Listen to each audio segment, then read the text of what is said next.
Okay, is it recording? Yeah, it's recording. All right. Hey, what's up, guys?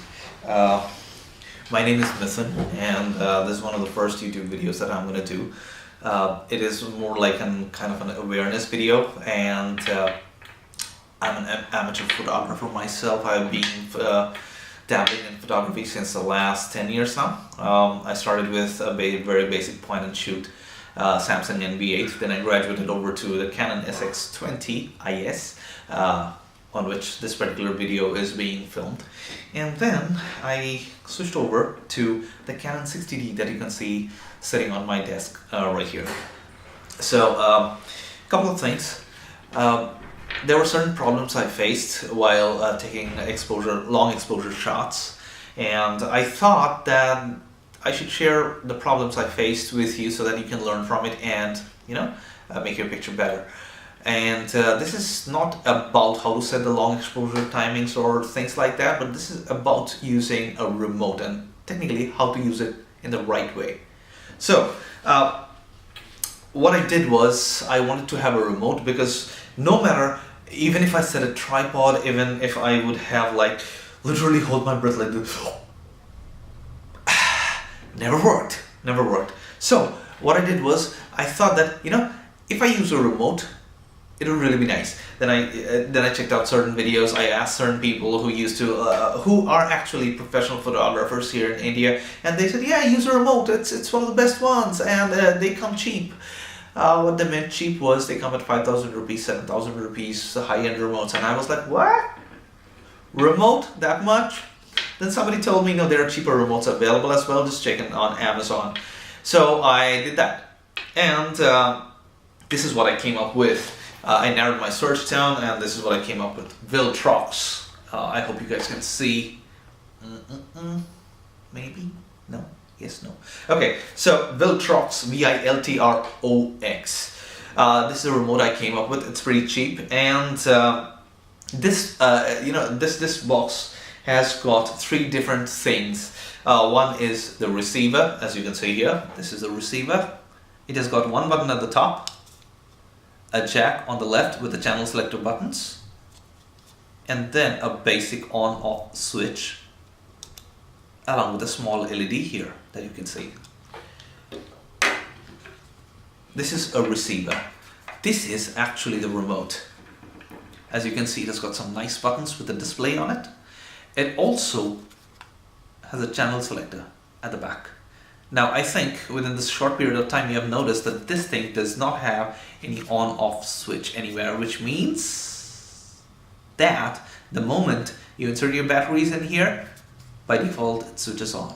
So, one caution, don't leave your batteries in this particular remote. They will eventually get drained out because it would always be in an on position. So let me quickly fix up the batteries.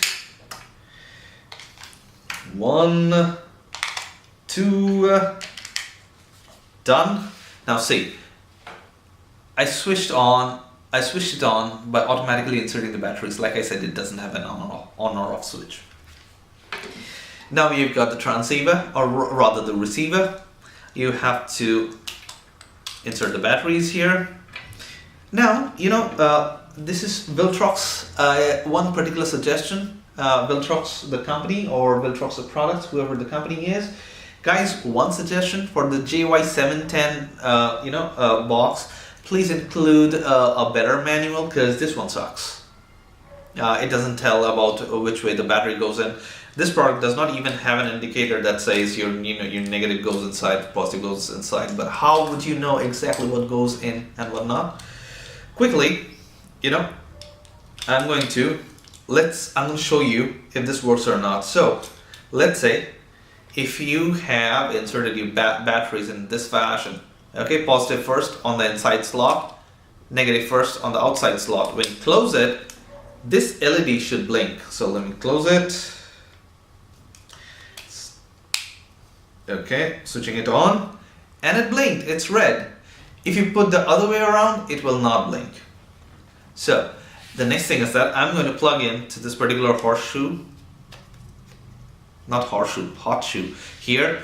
Okay, please do know that this is a plastic connector that I have, so we need to have something special connecting to this camera in order for the photo to be taken. So what I'm going to do is I'm going to use this remote. This camera is already switched on. No, it's not. I'm going to switch it on and I'm going to put it on live view so that you can see it on the screen. Now, if I just simply click on the remote switch, you can see that the green light is on. I hope you can see it. And the green light on the receiver is on. Okay, I'm releasing it. Both of them went off. Okay, it's not glowing anymore. Now, if I push it, nothing happens. This is a first timer's observation. I was a newbie. I didn't know what to handle, how to do it, how to use a remote. So I did make that mistake. What was the solution? The solution was this nifty cable that came with the box. This cable actually has got two male jacks. One of them goes to the side in the connector here. Let me connect it in the connector here. The other side, goes to the remote connected jack in your camera. Fix it, fix it, fix it, fix it, fix it. Okay, connected. Now as you can see, they're all connected. So what I'm going to do is, now I'm going to press the shutter button here, and could you hear the sound of the lens changing? And I'm going to press the shutter in the remote now. It did click a picture. That's how the remote works, and I hope you learn from it.